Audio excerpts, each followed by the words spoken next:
Welcome everybody, this is Motivated Painters. You are about to see 6 hours of work in 15 minutes. Enjoy!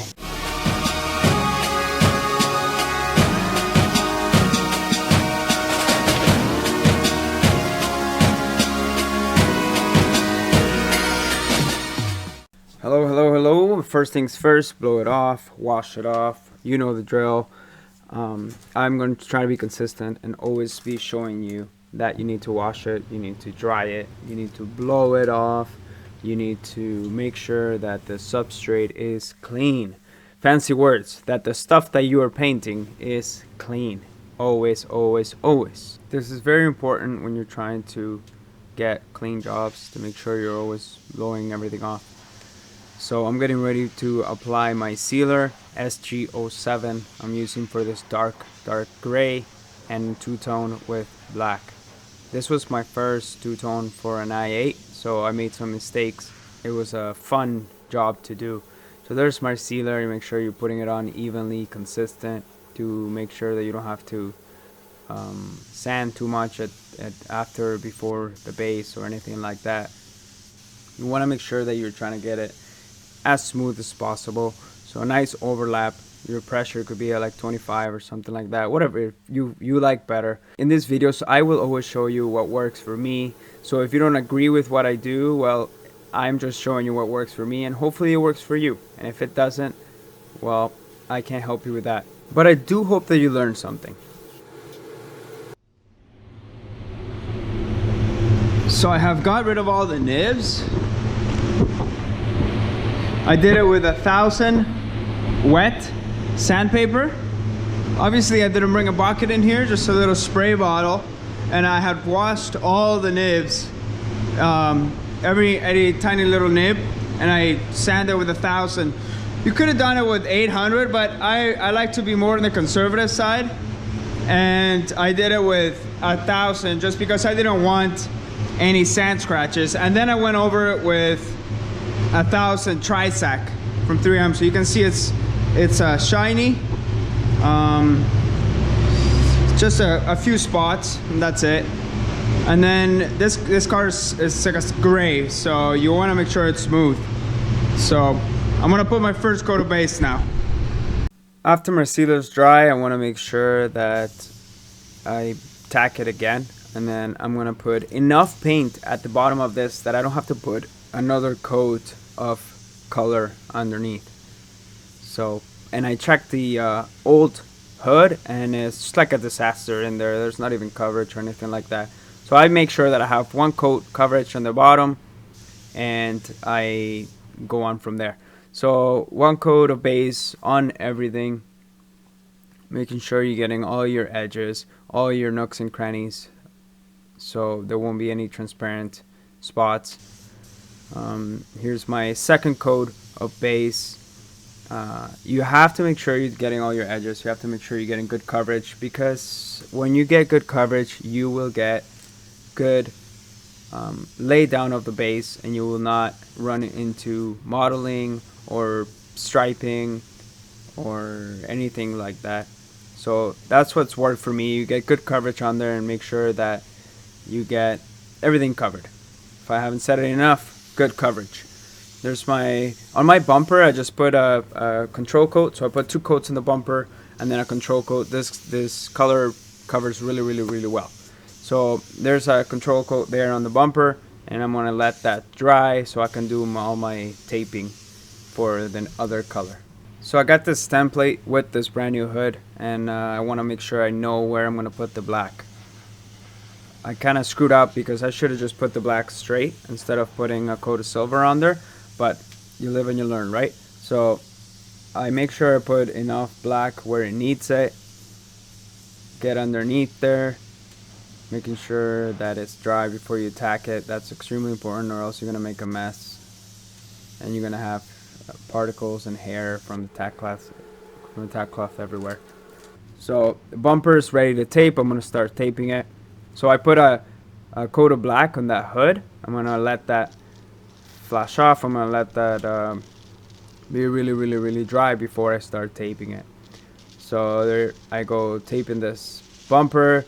It was took me a lot of time. I don't usually do this kind of stuff, so I'm kind of a noob when it comes to taping and all that stuff, but I will teach you how to get a nice sharp edge without any bleed through.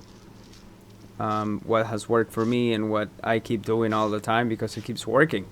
And the day that it stops working, then I guess I'll do something else. I'll try to figure something out. So you gotta make sure that you get all your spots so you don't get any overspray on the gray from the black, because then you got to go back and forth, and it just becomes a mess when you have to do that. So I'm tacking it before I put my fine line on. I'm using a 3M fine line, that's what we had, so I'm using that. It's like plastic, and I'm making sure that I'm setting it down really well. Try not to stretch it, because with the heat and with the different temperatures that you might have in the booth sometimes, then it will stretch. So here's a little secret that you are going to benefit from, hopefully. This is half 490 and half 494 reducer, and I'm using a mini jet because I really want to get into the little tiny spots there, because I want to make sure that the tape is kind of like filled a little bit with the 490 and the thinner, and that's going to give you a nice sharp edge, because now when you put this black on, nothing can bleed through because the 490 already bled through. So this will give you a nice sharp edge, and I really hope you try this. And you want to put it on not too heavy, like you want to be able to dry it properly, and and then be able to move on with the color that you have to put on. So there you go. It was a beautiful line. I don't need to tell you how to take the tape off. I just take it off, try to go against, so like not towards the paint job but away from the paint job. So this is the template that I got from BMW, and it's kind of tricky. I've never done this before, so it was just, it took a little getting used to. You have to make sure you stretch it properly to make sure you don't get any wrinkles, because that is literally what's gonna show up. Yeah, so it was such a learning curve. It was great. I loved it. So I thought, I better show everybody this, because I think, they could benefit from them. And if anybody paints an i8, then you'll kind of know what to do.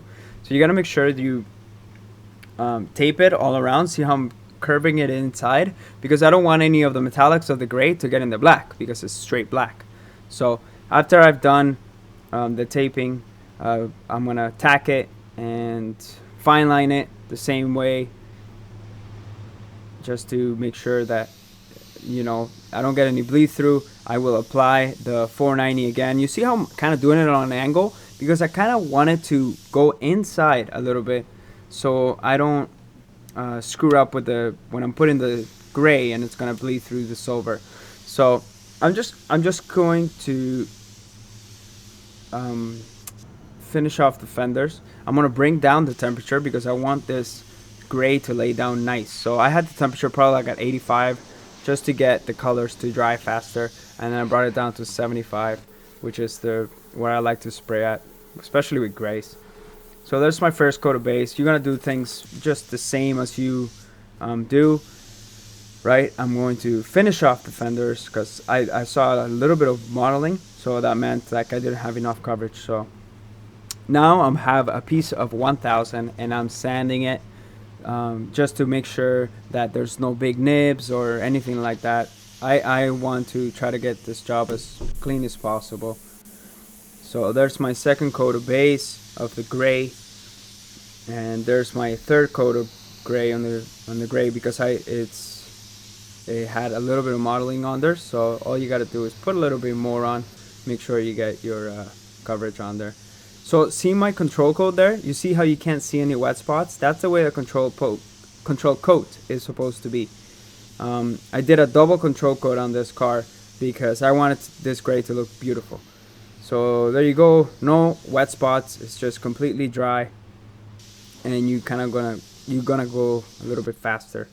Now I'm washing my hands because when I do this, I don't want any grease from my fingers. I wanted to make sure that I could take this off, and if I touch the base, it won't be a big deal. Now you gotta make sure this is dry, okay? Because if you don't, and you drop a piece of tape on there, you're gonna make a mess. It was really tough for me to take 6 hours and shrink it down to 15 minutes. So I try my best for you guys to save you time, because I realize that sometimes you don't have time to watch these videos, but I make them because I want to help you become better, because I want to maybe save you some headaches that I've gone through. So I'm like sanding this down with 1000 Trisac, and then there was a couple spots where I screwed up with the tape, so there was a little bit of overspray from the gray on the black. So there I am slightly sanding the edge of that line so it's not sticking out, and you'll see that it works amazing. I didn't have to clear it twice. I didn't have to do none of that. I was able to just clear it like a regular car. So first coat of clear, medium wet. Make sure you do all your edges. I try to just skip through the video so I can save you some time. So I'm hoping that you get a lot of value from this video. So first coat of base on the hood, medium wet coat. Go to the one side, come around, go to the other side. I haven't put any clear coat on the underside yet. I will do that before my second coat, because I don't need to put a lot of clear down there. So I'm putting a little extra clear on the line, as you can tell, obviously, because I will be polishing that line no matter if it looks amazing or not. That's just because this car's come pretty well done from the factory, but I want to make it look very good. The funny thing is about this car that the whole thing is getting wrapped, so nobody's even gonna see my paint job. So as you can tell there, I put some clear coat, and then the piece of paper that was underneath flopped over and went on the side of the bumper there. But good thing it was on the first coat of clear, because I was able to just put a little bit more and it was fine. So there, I'm putting the one coat of clear underneath it, and that's all that's gonna get, and it's gonna be beautiful. It's gonna look better than the factory, because the one in the factory has overspray of the silver, overspray of the black, and overspray of the clear. I'm surprised they do such a bad job inside there. So there's my second coat of clear. I'm doing like 1 coat and a half almost. So I'm putting on the 1 coat of clear, and then I'm just going over it fairly quickly. So because I don't want to put too much clear, but I do want to put a tiny bit more so that I have room to work with when I go to polish it, because the line turned out really nice, but I still had to polish it in order for it to look perfect, and where I was happy with it. So as you can tell, I put like a coat and a half as the second coat, and it was really nice. I was really happy with it. It was the first i8 I did this big. I've done bumpers and stuff like that, but the first i8 front end that I did, and I was a little bit nervous about it. So whenever I'm nervous about something and I don't know if I'm going to do a good job at it, I just whip out the camera, because then I have to be extra careful, and you guys keep me accountable to make sure that I do my very best. And if I make any mistakes, then they're on camera and I can learn from them, and I'm sure somebody will call me out on the mistakes that I make, because that's just what people do. So I'm lifting up the bumper there because I want to make sure I get that edge, because as you guys know, I do miss edges here and there, everywhere. I want to make sure I get that bottom lip, because that's very visible. And as you can tell, the two-tone came out really nice. I was really happy with it. I mean, it only took 6 hours, right? I'm sure the custom guys are like, wow, this guy's a noobster, and it took him forever to do that. So I had to mix a little bit more clear here. Hopefully, like, this doesn't get you dizzy.